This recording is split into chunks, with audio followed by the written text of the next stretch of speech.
Saluto, soy Milene Berbert Born, geóloga del Museo de Ciencias de la Tierra del Servicio Geológico de Brasil, CPRM. Presentaré muy rápido la plataforma GeoCit, que es la base de datos de geositios de Brasil, actualmente la principal herramienta para el inventario del patrimonio geológico de Brasil. Pido disculpas por mi dificultad con el idioma español, entonces hablaré en portugués, pero presentaré las pantallas en español para que se mejore la comprensión de esta ponencia. Todos sabem que o Brasil é um território muito extenso, com todas as eras geológicas representadas, então um território de grande geodiversidade, com importantes testemunhos da história geológica do planeta e alguns de caráter único pela sua importância, pela sua exclusividade dentro do território. Então, para se identificar o patrimônio geológico num cenário desse, é necessário uma ferramenta que ajude na identificação e na organização das informações, na discriminação daqueles elementos que, em escala nacional, possam ser considerados os mais relevantes e, portanto, o patrimônio do país, geológico do país. Então, o GeoCit é uma base de dados que é utilizada ou alimentada por fontes diversas, em que são trazidas descrições descrições de geossítios ou de lugares de interesse geológico de uma maneira padronizada, informações essas podem ser integradas a outras bases de dados, facilitando as análises conceituais, agregadas a funções que automatizam os cálculos dos valores de importância e de vulnerabilidade, baseados em critérios de metodologia consagrada, que auxiliam na classificação dos registros, na preparação de listagens e, portanto, no reconhecimento dos elementos, dos principais elementos, e assim no direcionamento de medidas ou ações visando a geoconservação.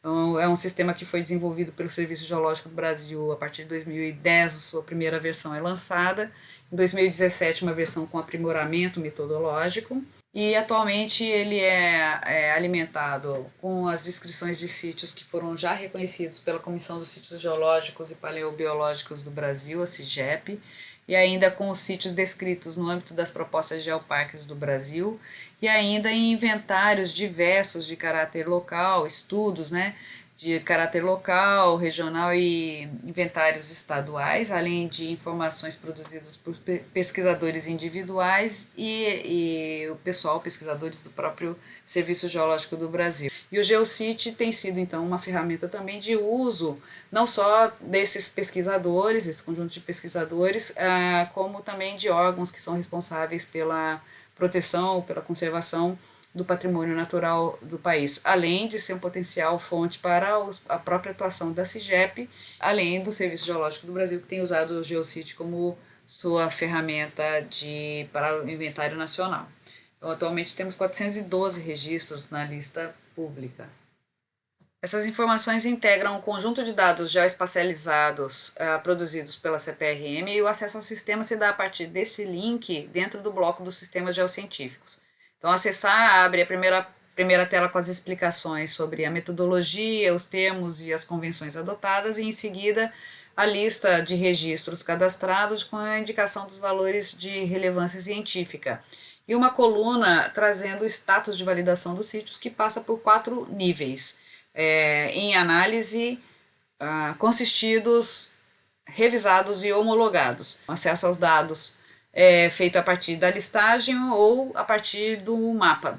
E aqui o exemplo de como é a aparência dos blocos de informação, e um detalhe aqui para exemplificar que de conjuntos de campos de dados que seguem modelos que já foram aplicados com adaptações específicas às necessidades do Brasil. Uma ferramenta importante é a possibilidade de fazer o traçado do polígono proposto para proteção ou já estabelecido a partir da ferramenta do Google Earth. E aqui o bloco da quantificação, que é importante no sentido da metodologia adotada. Então, esses valores eles seguem os critérios estabelecidos por Brilha, tanto de uso científico, potencial uso educativo e recreacional ou turístico, e aqueles critérios que apontam para o risco de degradação, que é a vulnerabilidade do sítio. Então, essas esses critérios classificados permitem a montagem de listas ordenadas a partir do risco e dos seus diferentes interesses e valores. E também aplicando-se uma função que, confrontando esses critérios, acusa a necessidade de urgência, que é uma adaptação também de metodológica de experiência no caso dos inventários da Espanha.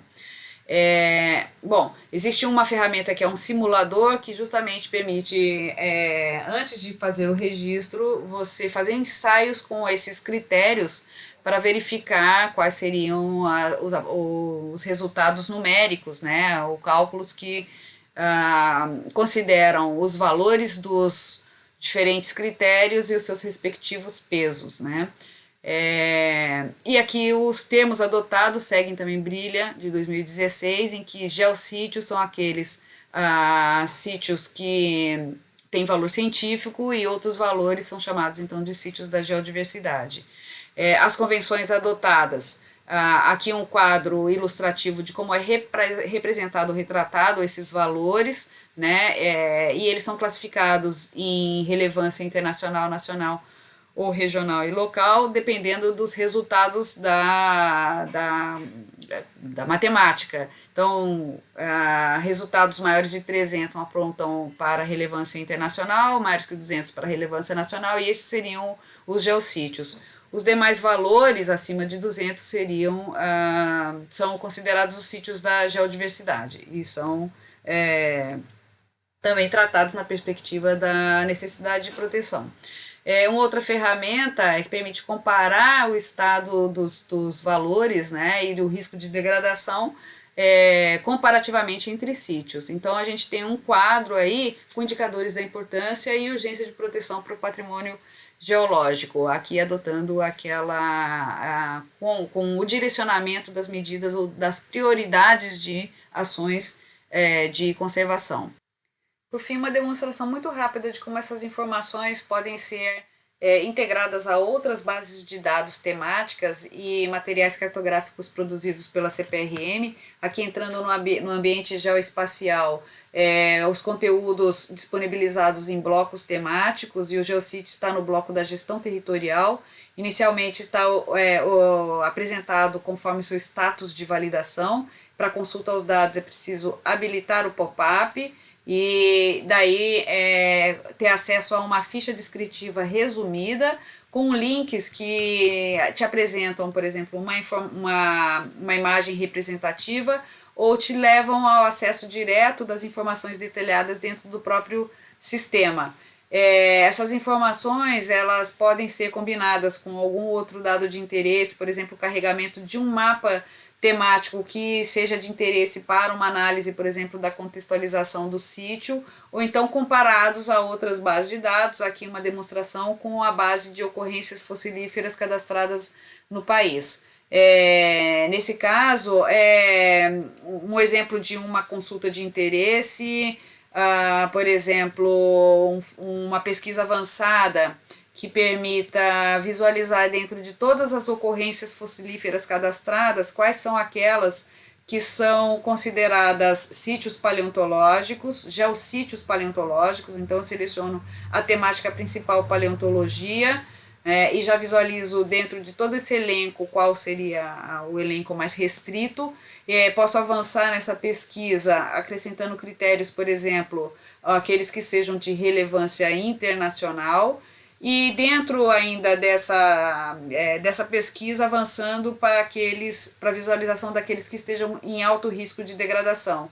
Então com isso eu tenho uma ferramenta que me permite direcionar as minhas ações prioritárias. Esses dados também são disponibilizados em tabelas que permitem construir num ambiente mais, digamos, popular, como o MyMaps, um conjunto de informações que interessem, que podem ser carregados num celular, por exemplo. Então aqui os geossítios do Brasil e outros campos de interesse, por exemplo, status, classificados pela temática dos sítios, qual seria a classificação indicativa, se são sítios ou sítios da geodiversidade ou geossítios, o valor científico deles, alto, médio e baixo, risco de degradação, enfim. E essas são informações que elas podem ser visualizadas, então, e compartilhadas no ambiente do Google, por exemplo. Então, o acesso torna muito mais amplo, né? Então, eu finalizo agradecendo a todos o espaço e deixo aqui os meus dados de contato. Obrigada.